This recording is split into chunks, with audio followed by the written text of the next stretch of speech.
The paradox of silence. It is one of the rarest experiences in our modern world, and yet one of the oldest forces known to humanity. We are taught to see it as emptiness, as absence, as a lack of something. But in truth, silence is never empty. It is not nothingness. It is presence. It is weight. It is power. Think of the moments when silence has defined history. A lone protester, standing motionless before a column of tanks, refusing to move. No words, no slogans, no battle cry. Only silence. Yet that silence spoke louder than any speech ever could. Think of the pause before a leader delivers a decisive command. That breathless anticipation where silence grips the room and every ear bends closer. Or the stillness of a crowd just moments before an execution, when the sheer absence of sound communicates more terror, more gravity than screams ever could. We rarely notice it, but silence is never neutral. It unsettles us. It shifts the balance of power. It demands interpretation. It creates unease because we are conditioned to believe silence means weakness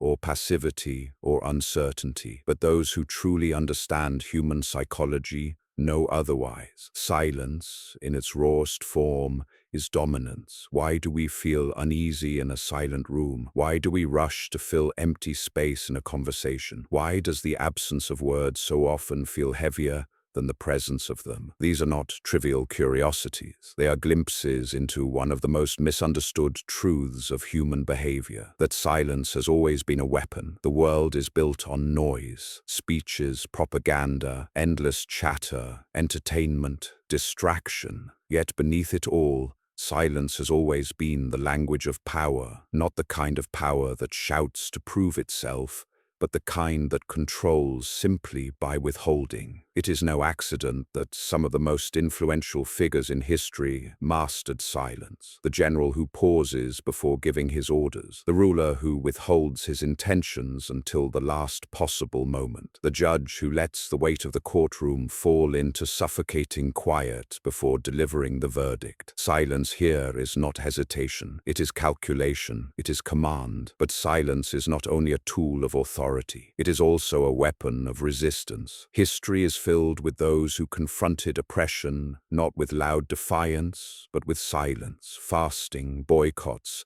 silent marches. The refusal to speak became a refusal to yield, and yet silence can also be dangerous. The silence of the masses who do not resist, the silence of bystanders who watch injustice unfold, the silence of entire societies that turn away from inconvenient truths. So silence is not one thing. It is not passive. It is not empty. It is the hidden pulse beneath power itself, a force that can liberate or enslave, terrify or inspire. And this leads us to the central question of this exploration. Why do we fear silence? And why is it that those who understand it often wield it as their greatest weapon? Silence as psychological power. Silence does not merely exist in the grand stage of history. It plays out in the smallest interactions of our lives, often without us realizing. Think of a conversation, two people sitting across from each other. One makes a statement, then waits. The other, uncomfortable with the pause, rushes to fill the space with words. In that instant, control has shifted. The one who remains silent holds the power, while the one who breaks under its pressure surrenders it. Psychologists have long observed this strange effect. Silence, when strategically applied, disrupts the natural rhythm of communication. Human beings expect constant flow, a back and forth of noise, confirmation, reassurance. When the pattern breaks, when the silence lingers, anxiety grows, and in that anxiety, truth often slips out. Negotiators know this well. The buyer who stays quiet after a seller names their price often forces the seller to nervously lower it. Interrogators rely on silence too, allowing suspects to squirm in the stillness until they confess. Even therapists understand that silence can draw out deeper revelations than any question. Why does silence work this way? The answer lies deep in our psychology. Human beings are social creatures, wired for signals of acceptance, rejection, approval or danger. Words are those signals. When they are absent, the mind panics. Silence becomes a void the brain desperately tries to fill, often projecting fear, uncertainty, or guilt into it. The longer the silence lasts, the heavier it feels until it presses down like a physical weight. But silence is more than a conversational tactic. It can be existential. When Søren Kierkegaard wrote about the silence of God, he wasn't speaking about sound, but about the unbearable confrontation with nothingness, the absence of answers, the absence of reassurance. Heidegger, too, reflected on silence as a condition that forces us into authenticity, stripping away the distractions of language until we are face to face with the raw experience of being. This is why silence can feel terrifying. It is not just the absence of words, it is the presence of ourselves. In silence, we can no longer escape into the noise of others. We are forced to sit with our own thoughts, our own fears, our own unresolved truths. For many, that is unbearable, and yet this is also why silence is power. It commands not by speaking, but by compelling others to reveal themselves. In relationships, the silent partner often dictates the emotional rhythm. In leadership, the one who pauses can inspire awe or dread. In conflict, silence destabilizes, confuses, and weakens the opponent. It forces others into reaction while allowing the silent one to remain deliberate. Consider the subtle ways this unfolds in daily life. The teacher who stares at the class in silence until order is restored. The parent who says nothing after a child's misbehavior, letting the weight of that silence communicate more than punishment could. The romantic partner who withholds words in a moment of tension, leaving the other to agonize over what is unsaid. Silence in these contexts is not passivity. It is control, deliberate and sharp. But silence is also a mirror. It reflects not only the person who wields it, but the one who receives it. When someone is silent toward us, we project into that silence. Are they angry? Are they judging? Are they indifferent? Silence becomes a canvas for our fears, our insecurities, our guilt, and in this way, silence exposes us. It forces us to face what we would rather keep hidden. This is why silence is often described as loud, because when words disappear, our own inner dialogue grows deafening. The silence outside triggers noise within, and sometimes that noise reveals truths we could not otherwise hear. At its core, silence as psychological power is about control of attention. It redirects focus inward, disturbs expectation, and manipulates emotion without a single word. It is a reminder that influence is not always about what is said. Sometimes it is about what is withheld. And if silence has this much power between two people, imagine what it means when silence is wielded by entire movements, leaders, or nations. Imagine how much more devastating silence becomes when multiplied across history, which is where we turn next, to the long, haunting record of silence, echoing through the ages, shaping civilizations, inspiring revolutions, and enabling atrocities. Historical echoes, silence that changed civilizations. History does not just remember the words spoken by leaders, the declarations of war, or the cries of protest. It also remembers the silences, those moments when nothing was said but everything changed. Some silences are acts of resistance, others are acts of complicity, and some, perhaps the most powerful of all, are the silences that leave history trembling long after the moment has passed. Take, for example, the silent fasts of Mahatma Gandhi. Against the machinery of the British Empire, Gandhi's silence was not weakness but weapon. Days without food, days without words, his silence accused an empire more powerfully than speeches ever could. It made the oppressors appear louder, uglier, more desperate simply by refusing to respond. Gandhi understood that silence could shame, could illuminate injustice by refusing to play the game of noise. His silence was not submission, it was defiance, and it shook the foundation of colonial rule. Or consider the silent marches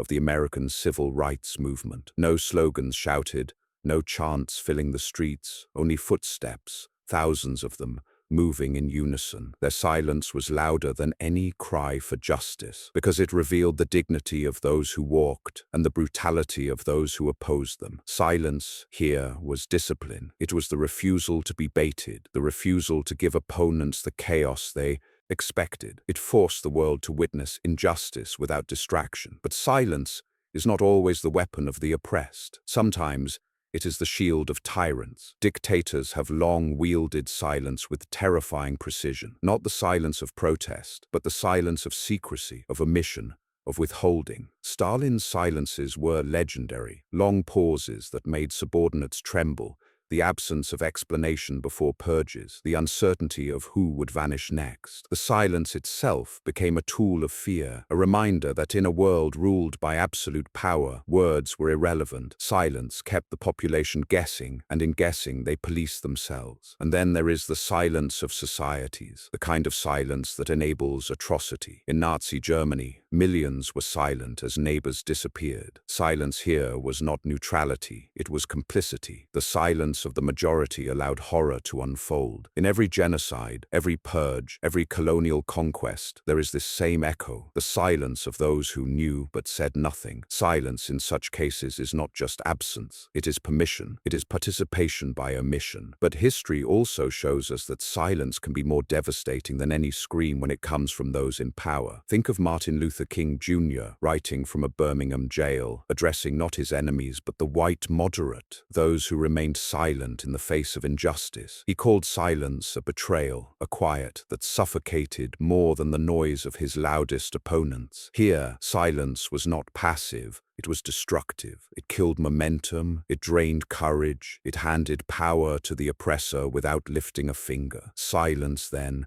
has two faces: the silence of resistance, chosen, deliberate, defiant, and the silence of complicity, cowardly, convenient, destructive. The first reshapes history by exposing injustice without a word. The second reshapes history by allowing injustice to thrive without a challenge. And yet both forms of silence hold immense power. The crowd that refuses to speak against tyranny gives tyrants their strength. The solitary figure who refuses to speak against oppression takes that strength away. There is a haunting duality here. Silence can liberate, but it can also enslave. It can reveal truth, but it can also conceal it. It can be the language of dignity or the language of fear, and it is often impossible, in the moment, to know which kind of silence we are hearing. Perhaps that is why silence is so unsettling, because it is ambiguous. It forces us to interpret, to question, to wonder whether the silence we encounter is courage or cowardice, strength or submission. That ambiguity is part of its power. Words can be analyzed, dissected, rebutted. Silence leaves us defenseless. From the deserts of colonial India to the streets of Selma, from the chambers of Stalin to the alleys of occupied Europe, silence has echoed louder than any speech. It has toppled empires and preserved them. It has saved lives and destroyed them. It has been weapon and wound, shield and sword. And this is where the story of silence deepens. Because silence is not only about individuals or movements, it is also the chosen instrument of systems, of institutions, of governments. Silence has always been part of propaganda, part of control, part of the way power sustains itself. Which brings us to the next chapter in our exploration. The silence not of people, but of structures. The silence of propaganda, omission, and manipulation. Silence as the machinery of control. Silence, control, and propaganda. When we think of propaganda, we imagine noise, speeches broadcast across radios, slogans plastered across cities, endless streams of words and images designed to shape our minds. But some of the most effective propaganda is not what is spoken, but what is left unsaid. Silence, in the hands of power, is more than absence. It is strategy, it is censorship, it is the careful removal of knowledge, the deliberate construction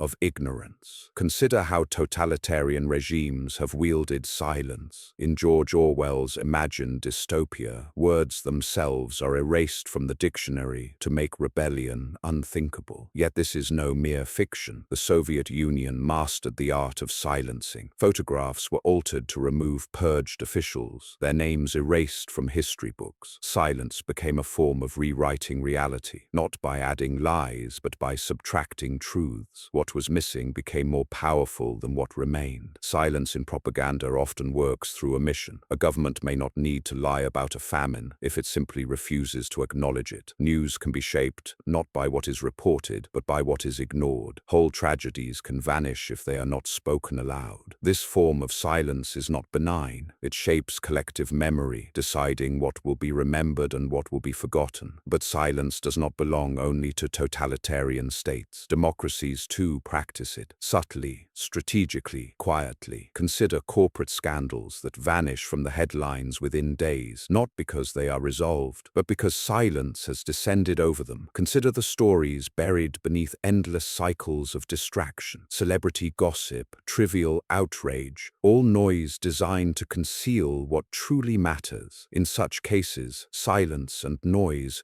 are not opposites, but allies. Noise becomes camouflage for silence. The most dangerous propaganda, then, is not the loud kind, it is the silent kind, because when something is said, we can argue, we can resist, but when it is not said, when it disappears before it reaches us, we cannot fight it. We do not even know it exists, and silence operates not only in media and politics, but in institutions we trust. When the Catholic Church remained silent about systemic abuse, silence became protection for predators. When corporations silence whistleblowers through non-disclosure agreements, silence becomes a tool of profit at the cost of justice. When governments classify information in the name of national security, silence becomes a mask for power. This is the psychology of omission. Human beings, faced with gaps, instinctively fill them in. Our minds cannot tolerate uncertainty, so we create explanations. Silence, therefore, manipulates not by telling us what to think, but by forcing us to imagine. And often, what we imagine is worse or more convenient for those who benefit from our ignorance. Think of how silence operates in everyday propaganda. The advertisement does not tell you what your life will actually be like with the product. It remains silent about disappointment, debt, or regret. The political campaign does not tell you about the consequences of the policy. It is silent about costs, about collateral damage. And in that silence, our minds build fantasies, filling the void with what we want to believe. Silence in power also thrives through fear. A whistleblower silenced is not just one voice lost. It is a warning to others. The silence itself becomes contagious. It spreads through communities, organizations, societies. Soon no one speaks, not because no one knows, but because everyone understands the danger of breaking the silence. And perhaps this is the most insidious truth. Silence is the most sustainable form of control. Words must be repeated, lies must be defended, but silence is self-sustaining. Once something is erased, once it is unspoken, it requires no maintenance. It persists, invisible, unquestioned, like a shadow cast across collective memory. History reminds us again and again, what is omitted can shape us as much as what is declared. The silences of propaganda are the scaffolding upon which entire realities are built. They construct the boundaries of thought, the limits of imagination, the edges of what is considered possible. This is why silence is feared by those who seek truth, and it is why silence is cherished by those who seek power. But if silence has long been a weapon of rulers, institutions, and propagandists, then what does it mean for us today? In a world dominated not only by the silence of censorship, but by the opposite, the endless noise of media, distraction, and chatter. What has become of silence in the modern age? The unsettling answer is that silence itself has been redefined. No longer a rare condition, it is something we are taught to fear. Our world has been engineered to fill every void, every pause, every moment of reflection, with sound, with content, with stimulation. We have reached a point where silence itself feels unnatural. And this leads us to the next question in our exploration. If silence once belonged to rulers, to institutions, to propaganda, why is it that silence terrifies us so deeply today? The modern noise. Why silence terrifies us today? There was a time when silence was natural. Nights were long, streets were quiet, and the absence of noise was a daily companion. But in our modern age, silence has become almost extinct. Step outside, and you are greeted by traffic, by construction, by chatter. Step inside, and you are met with screens, music, notifications, endless streams of words and images. We are rarely, if ever, left alone with silence, and when we are, it often feels unbearable. Why? Why has silence, once so ordinary, become something we fear? The answer lies in the new architecture of power, a world built not on the suppression of words, but on their endless multiplication. In the past, silence was imposed by rulers, censors, and tyrants. Today, it is noise that dominates, noise that distracts, noise that drowns out, noise that fills the silence before it can even exist. Our digital age is a war against stillness. Algorithms feed us infinite streams of information, each piece designed not to inform, but to occupy. Social media rewards constant posting, constant commenting, constant reacting. News cycles churn endlessly, ensuring that silence never lingers long enough for reflection. Silence is dangerous to this system because silence allows for thought. Silence creates distance from the noise. Silence gives us the space to ask, why am I being shown this? Who benefits from my distraction? What am I not being told? This is why silence has been rebranded as awkward, unproductive, even pathological. A moment of quiet in conversation is called uncomfortable. A person who seeks solitude is labeled antisocial. A day without constant activity is judged unproductive. The culture tells us noise is life, silence is failure. But deep down, we know this isn't true. Our fear of silence is not natural. It is conditioned. It is the withdrawal symptom of a society addicted to stimulation. Think of how many people panic when they forget their headphones, when they are forced to sit in silence on a train or in a waiting room. The quiet feels unbearable, not because it is harmful, but because it reveals something we've been trained to avoid: our own thoughts. Silence is not just empty space, it is a mirror, and in that mirror, many of us see the truth of our own lives, our doubts, our insecurities, our anxieties. The noise of modern life protects us from this confrontation, but the price of that protection is high. Without silence, we lose clarity. Without silence, we lose the ability to distinguish signal from noise, truth from distraction. In a sense, noise has become the new form of silence, not silence in the literal sense, but silence in the intellectual sense, because endless chatter prevents us from hearing anything of substance. We scroll, we refresh, we consume, but we do not reflect. And without reflection, we remain silent in the deepest way, silent about who we are, silent about what we truly think, silent about what matters most. This is not an accident. It is by design. A distracted population is easier to control than a reflective one. A society addicted to noise has no room for stillness, and therefore no room for resistance. The philosopher Pascal once wrote, "All of humanity's problems stem from man's inability to sit quietly in a room alone." Today, his words are truer than ever. Our inability to embrace silence has become our greatest vulnerability. And yet, there are those who seek silence. Some retreat into meditation, others into nature, others into deliberate disconnection from technology. These moments often feel alien at first, even frightening, because they tear us away from the constant drip feed of stimulation. But after the initial discomfort, something else emerges: clarity, awareness, a sense of being alive in a way the noise could never provide, which raises an unsettling thought. If silence is the one thing that can return us to ourselves,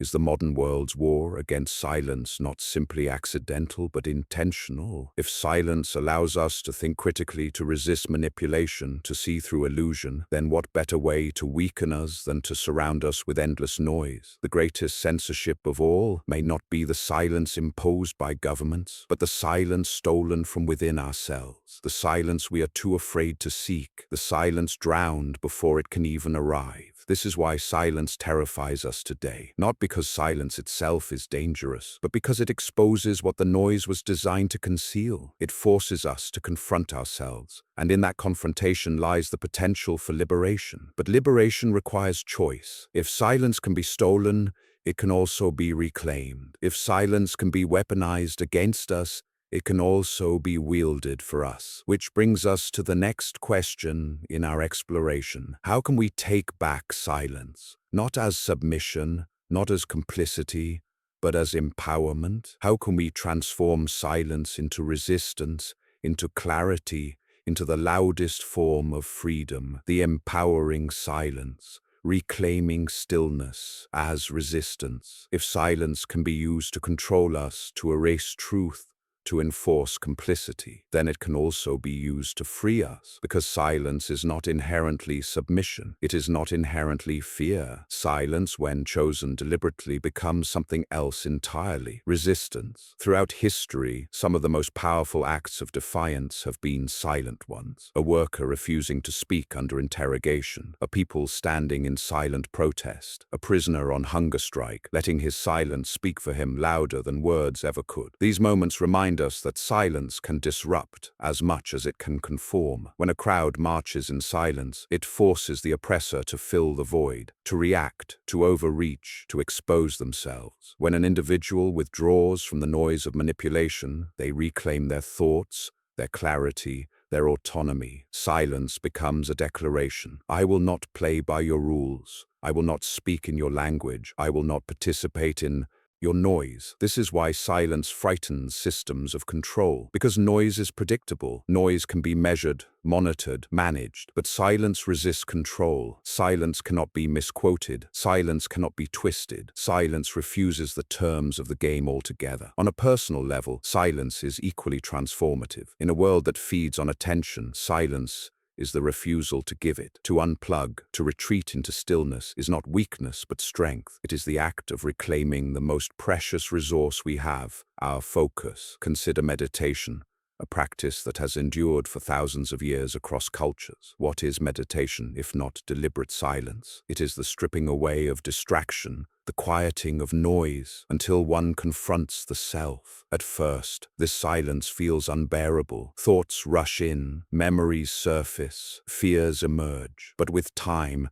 the silence becomes a space of clarity, a space where truth can be seen. The noise of the world fades, and what remains is something deeper: awareness, presence, freedom. In this way, silence is not an escape from reality, but a return to it. It allows us to see what is real beneath the layers of chatter and manipulation. It gives us back the ability to think critically, to distinguish between the essential and the trivial. But silence is not only individual, it is collective. When people come together in silence, the effect is overwhelming. Think of candlelight vigils, where the absence of sound speaks volumes. Think of silent protests, where the refusal to chant or shout forces the world to pay attention in a different way. Silence can unify more powerfully than words, because it cannot be divided by slogans or rhetoric. It speaks not to the ears, but to the soul. And yet, reclaiming silence requires courage. It requires breaking from the constant expectation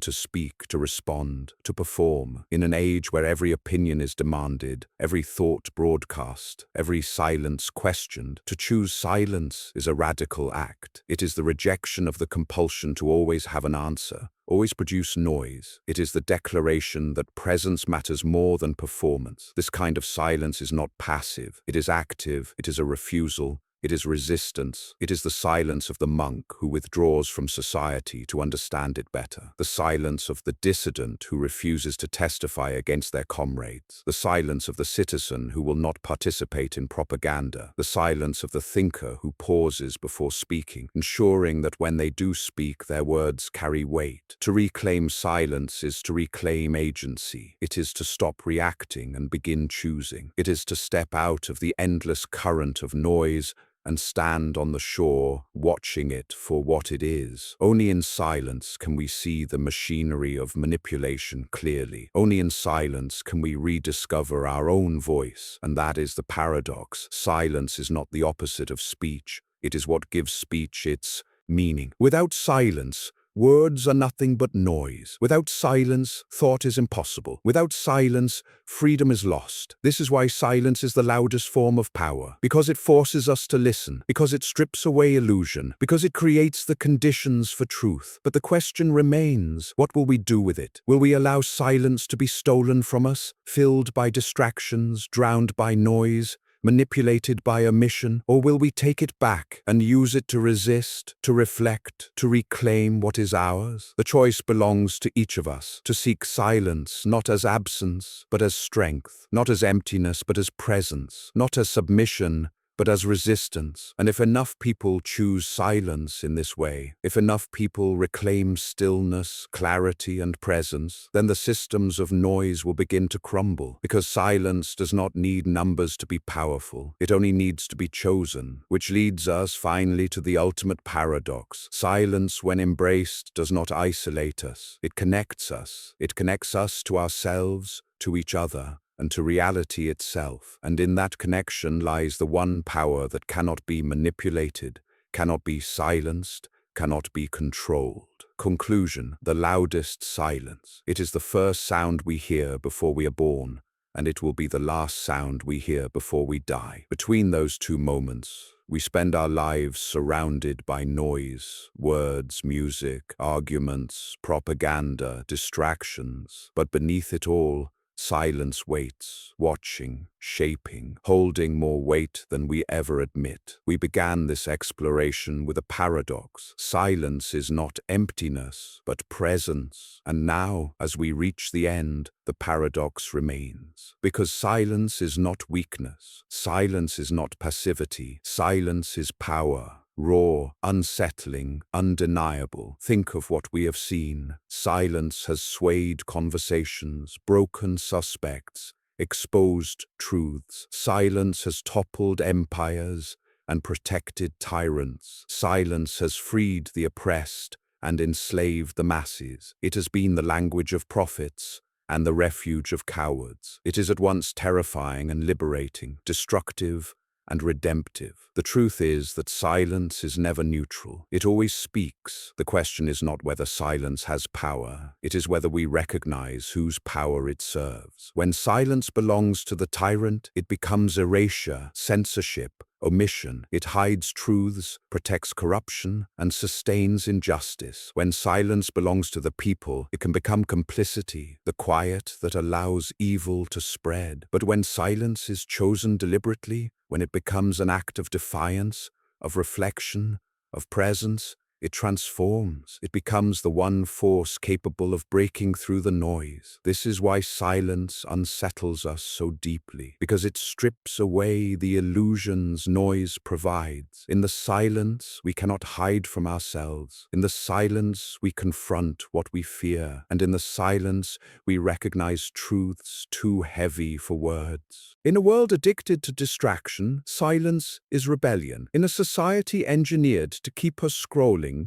speaking, and consuming, silence is refusal. And in an age where every voice is expected to join the chorus, silence is the only way to hear what truly matters. Perhaps this is why some of the most profound words ever spoken are surrounded by silence. The pause before a verdict, the moment of stillness after a confession, the breath before an answer. Silence is the frame that gives meaning to the picture. It is the canvas on which all words are painted. But here lies the final question. What will you do with silence? Will you avoid it, filling every moment with chatter, with distraction, with noise? Will you let silence be imposed upon you, the silence of censorship, of omission, of fear? Or will you reclaim it, embrace it, and wield it as your own form of power? Because silence, when chosen, is not absence. It is presence, it is control, it is resistance, and it is freedom. When the world screams for your attention, silence is the refusal to surrender it. When propaganda demands your voice, silence is the refusal to repeat its lies. When society drowns in noise, silence is the one sound that can cut through it all. The loudest silence is the one we choose. So pause, step away from the noise. Listen not to the world's endless chatter, but to the silence beneath it. For in that silence, you will find not emptiness, but strength, not weakness, but power. And perhaps, if enough of us dare to listen, we may find that silence is the only language left that cannot be corrupted, cannot be bought, cannot be controlled. In the end, silence will outlast every word. Every speech, every lie, every song, every shout will fade. What remains is silence, and in that silence lies the most profound truth of all.